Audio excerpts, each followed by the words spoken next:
Magandang gabi po. Ayan, magandang gabi po sa inyong lahat. Ayan, ang aking mga manonood dito sa aking YouTube channel. Ayan, tayo magbabalik ulit para mapag-usapan ulit ng coins, guys. At ito ay ating hilig, mangulikta ng barya at magbibigay ng kanilang mga presyo sa ating mga online selling sa naman tayong kolektor, guys. Magandang gabi po sa inyong lahat. Ang pag-usapan natin, guys, ngayon, ito po ay pera po ng kintab kasi ha. Hindi ko makita. Ayan, di makita.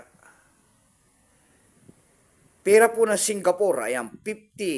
Ayan, 50 cent. Ayan, ayan, 50 cent. Pera po ng Singapore. Ayan, ang kintab kasi kaya masyadong mano sa ilaw. Ayan. Year 2015, guys. Ayan, year 2015 ang kanyang year. So, pera po ng Singapore yan, 50 cent. Ayan. Pero bago natin simulan ng ating mga talakayan, tayo magpapasalamat muna sa lahat ng masugid na tagapagsubaybay dito sa aking YouTube channel. Lalo-lalo na ang aking mga subscriber. Magandang gabi po.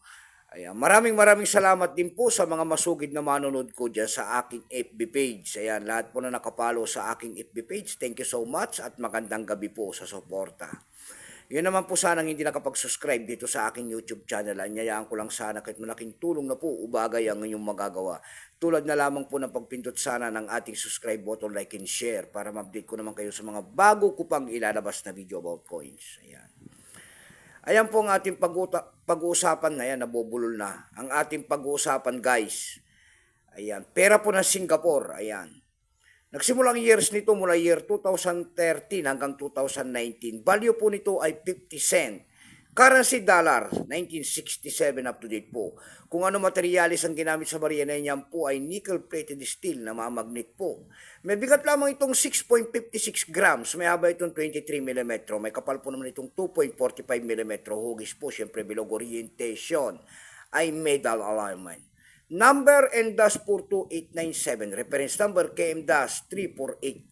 Itong year 2015 na ito, guys, ito po ay 14%. Ayan, wala pa po may pakita ang ating Singapore kung ilang piraso po ang ginawa sa barya na yan.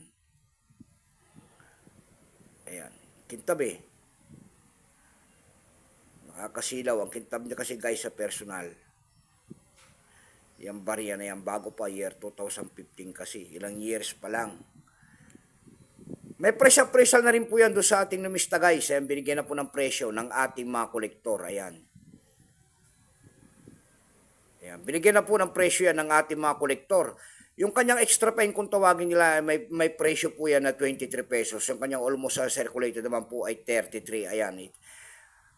Ayan, almost uncirculated po itong hawak natin ang kintab niyan. Kaya kakapresyo po ng 33 pesos. Dako naman tayo sa kanyang presyo doon sa ating EB.com, guys. Sa EB.com, guys, meron tayo nakita nagbebenta nito ng $7.90. Nasundan po ito ng $3.69. Dako naman tayo sa Carousel PH. Ayan. Sa Carousel PH, guys, meron tayo nakita nagbebenta nito ng 65 pesos. Ayan lamang po ang aking may babaging kanyang presyo po. Keep safe po sa inyong lahat in God bless.